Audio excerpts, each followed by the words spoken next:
कैसा लगता है जब सुबह सुबह आपकी नींद भी ना खुले और कोई लाल गुलाल आपके चेहरे पर मल दे और कहे होली है। ये गुस्सा भरा आनंद, इसी का तो नाम होली है। जब दिल में चाहे आग लगी हो पर चेहरे पर मुस्कान होती है। कहने को ये रंगों का त्योहार है, पर इसमें रंग के साथ साथ और भी कई खूबियां होती है। तो चलिए एक बार फिर अपने जीवन की रंगों से भरी होली का आनंद लेते हैं और जानते हैं कि आखिरकार ये होली है क्या चीज़। चलिए थोड़ा धार्मिक होकर देखते हैं। होली ऐसा त्योहार है जो फागुन मास की पूर्णिमा को मनाया जाता है। इसे मनाए जाने के पीछे कई पौराणिक कथाएं प्रचलित है, पर साइंटिफिकली देखें तो ये वसंत ऋतु के आने का संदेश है। और जिस प्रकार खुशियां आने पर हम जश्न मनाते हैं, उसी प्रकार प्रकृति में वसंत की बहार आने की खुशी में ये रंगों का त्योहार होली धूमधाम और हर्षोल्लास से मनाया जाता है।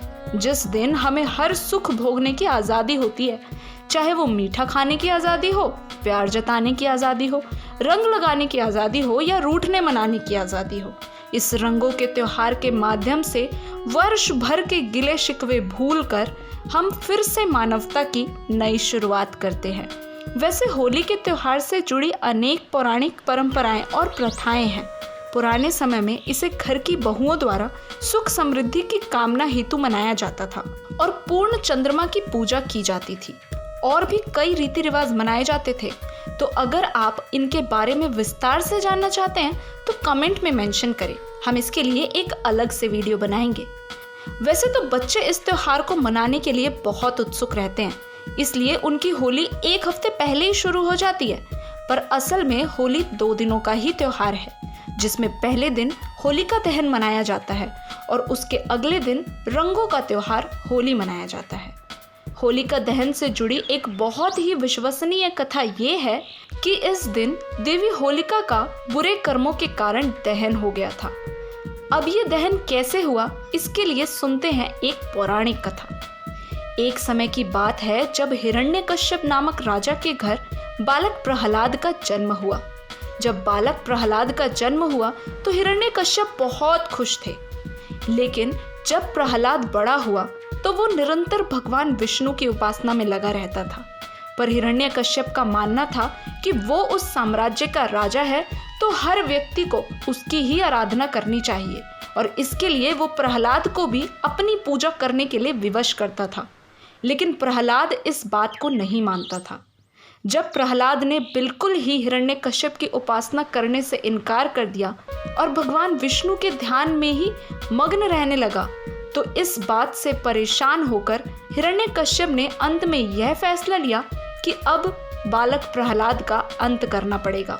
और इसके लिए उन्होंने अनेक प्रयत्न किए। उन्हें विष दिया, उन्हें ऊंचाई से गिरा दिया और भी कई जानलेवा प्रहार किए उन पर। लेकिन भगवान विष्णु की कृपा से प्रहलाद का बाल भी बांका न कर पाए। फिर हिरण्यकश्यप को उनकी बहन होलिका की याद आई। होलिका को एक ऐसा वरदान प्राप्त था जिसके कारण वो आग में कूदने पर भी नहीं जलती। तो हिरण्यकश्यप ने इसी का फायदा उठाया और होलिका से विनती की कि वो उसके बेटे प्रहलाद को लेकर आग में बैठ जाए, जिससे कि वो तो नहीं जलेगी लेकिन प्रहलाद का सर्वनाश हो जाएगा। तो होलिका ने अपने भाई की बात मान ली और अपने भतीजे को लेकर आग में बैठ गई। होलिका की उस आग में होलिका स्वयं ही जल गई। भगवान विष्णु की कृपा से होलिका का वरदान जो था वो नष्ट हो गया, क्योंकि उसने अपने वरदान को बुरे कर्मों के लिए उपयोग किया था। तो होलिका का वरदान नष्ट होने के कारण होलिका उस आग में जलकर भस्म हो गई और प्रहलाद का फिर भी बाल बांका नहीं हुआ। इस बात से हिरण्यकश्यप इतना परेशान हो गया कि उसने हार मान ली और वो प्रहलाद के आगे नतमस्तक हो गया। तभी से ये होली का त्योहार खुशियों के रूप में मनाया जाने लगा और इस कहानी को इस शीर्षक के साथ देखा जाने लगा कि यह बुराई पर अच्छाई की जीत का प्रतीक है। इस जीत की खुशी को और बढ़ाने के लिए अगले दिन रंगों का त्योहार होली मनाया गया। होली के इस अवसर पर घर में खूब सारी मिठाइयाँ और पकवान बनाए जाते हैं। रंग अबीर गुलाल उड़ाए जाते हैं, गुब्बारे बरसाए जाते हैं और पिचकारियों से दामन भिगोए जाते हैं। पर सिर्फ इतना ही नहीं, देश के अलग अलग कोने में अलग अलग प्रकार की होली मनाई जाती है, जैसे वृंदावन में फूलों की होली, बरसाने में लठमार होली और भी अनेक प्रकार की होली मनाई जाती है। लेकिन अगर आप वृंदावन और बरसाने की होली को देखना चाहते हैं और उसके बारे में और अधिक जानना चाहते हैं तो हमें कमेंट में ज़रूर बताएं। उसके लिए हम एक अलग से वीडियो बनाएंगे।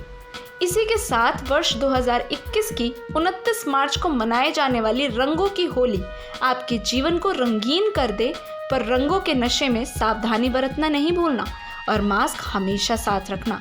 तो रंग लगाते रहो, गुजिया खाते रहो और मुस्कुराते रहो। आप सभी को हैप्पी होली।